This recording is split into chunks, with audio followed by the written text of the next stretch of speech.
Hello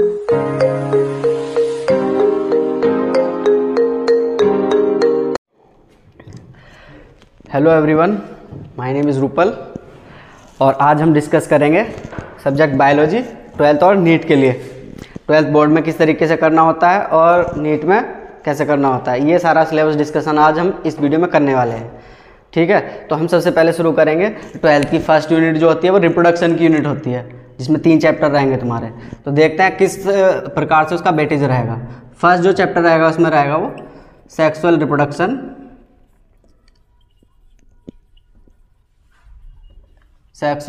flowering plant में, flowering plant. तो ये तुम्हारा रिप्रोडक्शन की फर्स्ट यूनिट का फर्स्ट चैप्टर होता है। और नीट के अकॉर्डिंग अगर तुम्हें बता दें इसका वेटेज, तो नीट में 4 क्वेश्चन कम से कम देने वाला होता है। नीट में 4 क्वेश्चन मिलते हैं इसमें से। ठीक है, और बोर्ड के अकॉर्डिंग इसमें से बहुत अच्छा चैप्टर है बोर्ड के अकॉर्डिंग। दूसरा चैप्टर होता है रिप्रोडक्शन का हमारा ह्यूमन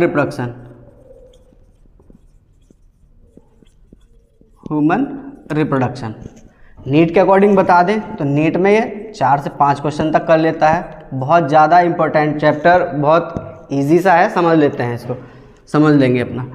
तीसरा चैप्टर हमारा होता है रिप्रोडक्शन की यूनिट में ह्यूमन हेल्थ एंड डिसीज़, नहीं रिप्रोडक्टिव हेल्थ। इसका होता है reproductive health.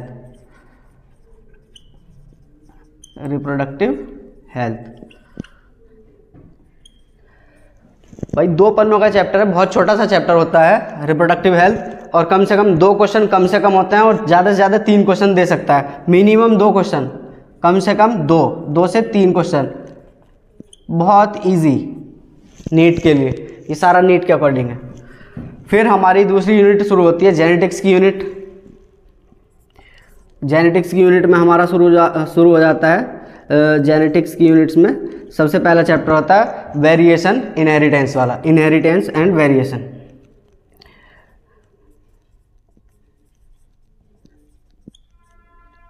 Inheritance and variation वाला कह सकते हो। मेंडल वाला जो चैप्टर होता है, मेंडल वाला चैप्टर 5 से 6 क्वेश्चन का वेटेज रखता है। 5 से 6 क्वेश्चन नीट में आते ही आते हैं, कंपलसरी। फिर हमारा इसके बाद जो चैप्टर होता है वो हमारा होता है molecular basis of inheritance, molecular basis of inheritance, DNA वाला चैप्टर जिसको बोलते हो तुम लोग, डीएनए वाला। 5 से 6 कम से कम है ये, 5 से 6 क्वेश्चन, इससे भी। ठीक है, तीसरा चैप्टर हमारा इसके अंदर होता है जेनेटिक्स की यूनिट में इवोल्यूशन चैप्टर, जिसको आप जैव विकास के नाम से जानते हो, जैव विकास वाला जिसको चैप्टर बोलते हो। इजी सा चैप्टर है और मिनिमम 3 क्वेश्चन देता है। मिनिमम 3 क्वेश्चन नीट में आने ही आने होते हैं। फिर इसके बाद हमारी एक यूनिट शुरू होती है माइक्रोब्स वाली और डिसीज़ वाली। फिर हमारा एक चैप्टर इसमें human health and disease.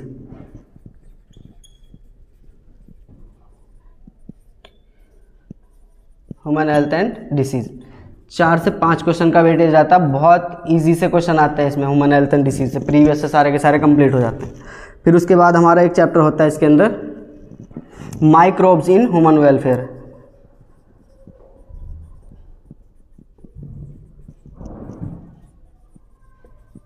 Microbes in human welfare 4 से 5 क्वेश्चन का वेटेज रहता है नीट के अंदर।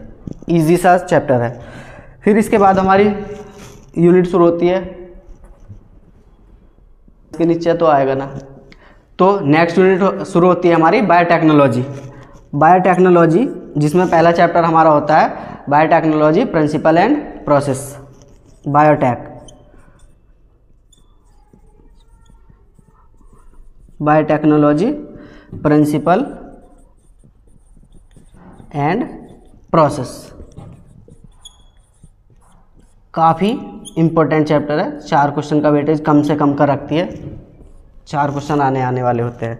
फिर हमारा इसका ही बायोटेक्नोलॉजी का सेकंड चैप्टर होता है biotechnology principle its application, biotechnology and its application, biotechnology and its application.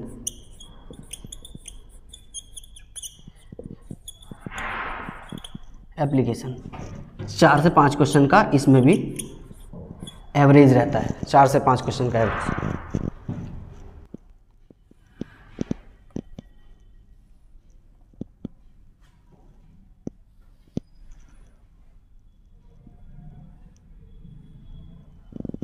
चलो, तो नेक्स्ट यूनिट जो है हमारी, नेक्स्ट यूनिट है हमारी ecology, unit ecology.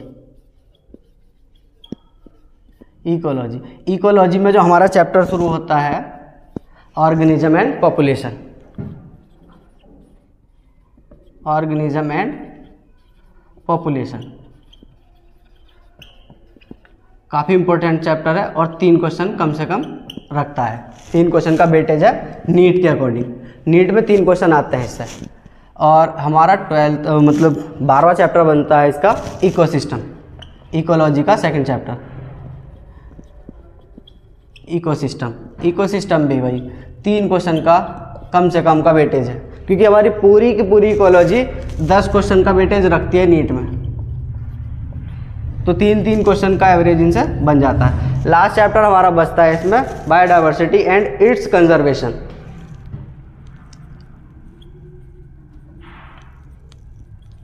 Biodiversity and it's conservation.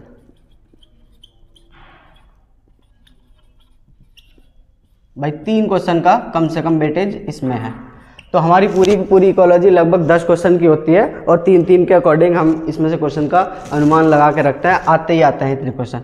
तो ये हमारा 12th के अकॉर्डिंग सिलेबस था नीट में कि कितने क्वेश्चन किस चैप्टर से आ सकते हैं। ये हमारे नीट के लिए थे सारे के सारे, तुम्हें पता चल ही गया है। जैसे सेक्सुअल रिप्रोडक्शन प्लांट से लगभग 4 क्वेश्चन मिल रहे हैं, ह्यूमन रिप्रोडक्शन से 4 से 5 क्वेश्चन मिल रहे हैं, रिप्रोडक्टिव हेल्थ से हमारे 2 से 3 क्वेश्चन मिल रहे हैं। तो पूरी की पूरी रिप्रोडक्शन यूनिट हमारी लगभग 10 क्वेश्चन का एवरेज हमें नीट में दे देती है।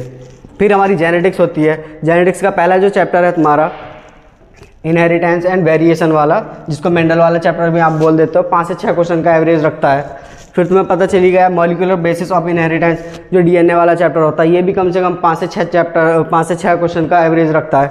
फिर इसी का जो दूसरा चैप्टर है हमारा इवोल्यूशन, जिसको जैव विकास बोलते हो, 3 क्वेश्चन का एवरेज रखता है। तो इस तरीके से हम कुल मिला के कह सकते हैं कि हमारी पूरी की पूरी जेनेटिक्स 12 से 15 क्वेश्चन का एवरेज रख देती है नीट के अंदर। फिर हमारी ह्यूमन वेलफेयर वाली यूनिट शुरू होती है, इसमें ह्यूमन हेल्थ एंड डिसीज़ वाला जो चैप्टर है 4 से 5 क्वेश्चन का एवरेज रखता है। फिर इसके बाद हमारा माइक्रोब्स इन ह्यूमन वेलफेयर होता है 4 से 5। तो कुल मिला के हम कह सकते हैं ह्यूमन वेलफेयर वाली यूनिट हमारी लगभग 8 क्वेश्चन कम से कम रख देती है। फिर उसके बाद हमारी बायोटेक्नोलॉजी है, biotechnology principle and process, 4 question का वेटेज रखता है नीट के अंदर। बायोटेक्नोलॉजी एंड इट्स एप्लीकेशन, ये भी लगभग 4 क्वेश्चन का वेटेज रखता है। तो कुल मिला के लगभग 8 क्वेश्चन की हमारी पूरी की पूरी बायोटेक्नोलॉजी नीट में आती है। फिर इसके बाद हमारी लास्ट यूनिट बचती है इकोलॉजी। इकोलॉजी 10 क्वेश्चन का वेटेज रखती है, जिसमें पहला चैप्टर है तुम्हारा ऑर्गेनिज्म एंड पॉपुलेशन, 3 क्वेश्चन का वेटेज रखती है। दूसरा चैप्टर है इसका इकोसिस्टम, जो भी ये भी 3 क्वेश्चन का वेटेज रखती है। फिर इसके बाद बायोडाइवर्सिटी एंड इट्स कंजर्वेशन, ये भी नीट के अंदर 3 क्वेश्चन का वेटेज रखती है। तो कुल मिला के हमारा नीट के लिए था कि किस किस तरीके से क्वेश्चन आ रहे हैं। अब हम डिस्कस करेंगे कि 12th में बोर्ड में किस तरीके से आता है। इसमें 12th में बोर्ड में कौन कौन सी यूनिट हमें फ़ायदा रखेंगी, जिसकी वजह से हम अपने पासिंग मार्क्स को तो कम से कम ले आएंगे। तो अब हम बात करते हैं इस वीडियो में फिर से कि 12th वाले बच्चों के लिए कौन सी वाली यूनिट इसमें सबसे ज़्यादा वेटेज रखती है और पासिंग मार्क्स हम कैसे कैसे अपने लेके आ सकते हैं। कि 12th में पासिंग मार्क्स के लिए सबसे पहले हमारी पहली वाली यूनिट होती है रिप्रोडक्शन की यूनिट, जिसके अंदर ये फर्स्ट 3 चैप्टर आते हैं। सबसे ज़्यादा इंपॉर्टेंट है, अगर आप इस वाली यूनिट को अच्छे से कवर कर लेते हो तो आप बोर्ड में बड़े अच्छे से आराम से पास हो सकते हो। बोर्ड एग्जाम के लिए बात कर रहे हैं। तो ये वाले 3 चैप्टर हैं, इन तीनों का हम कवर करेंगे और नेक्स्ट वीडियो जब भी हमारी आएगी तो उसमें हम पहला चैप्टर शुरू करेंगे। तो उसमें हम सबको बताते चलेंगे कि नीट में कहाँ से कैसे आना होता है क्वेश्चन, और बोर्ड में आपको किस तरीके से तैयारी करनी है अपने बोर्ड की। सारे बच्चों को क्लियर होता चलेगा। फिर हम दूसरी यूनिट की बात कर लेते हैं बोर्ड वाले बच्चों के लिए, जो कि सबसे ज़्यादा इंपॉर्टेंट रखेगी उनके लिए। जैसे कि हमारी ये इकोलॉजी वाली यूनिट होती है, इकोलॉजी वाली यूनिट। तो इकोलॉजी वाली यूनिट में फिर से तुम्हारे पास 3 चैप्टर बनते हैं, तीनों के तीनों चैप्टर को हम अच्छे से कवर करेंगे, नीट वालों के लिए भी और तुम्हारे बोर्ड वालों के लिए भी। तो आपको बताते चलेगा वहाँ से कि बोर्ड वालों को किस तरीके से वहाँ पर तैयारी करनी है, किस तरीके से पेपर में लिख के आ रहा है, सारी चीज़ें क्लियर होती चलेंगी जैसे हम चैप्टर पर पहुँचेंगे। तो ये 3 चैप्टर की ये वाली यूनिट और ये वाली यूनिट रिप्रोडक्शन की यूनिट, इन दोनों यूनिट को अगर आप अच्छे से कर लेते हो तो आप अपने बोर्ड एग्जाम में बड़ा अच्छा कर सकते हो। पासिंग मार्क्स से तो बहुत ज़्यादा अच्छे मार्क्स लेके आ सकते हो।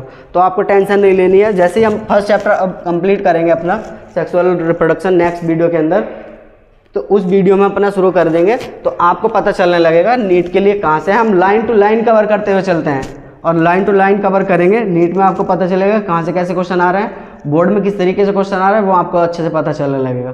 तो टेंशन की बात नहीं है। अपना शुरू करेंगे हम नेक्स्ट वीडियो में अपना first chapter sexual reproduction in flowering plant.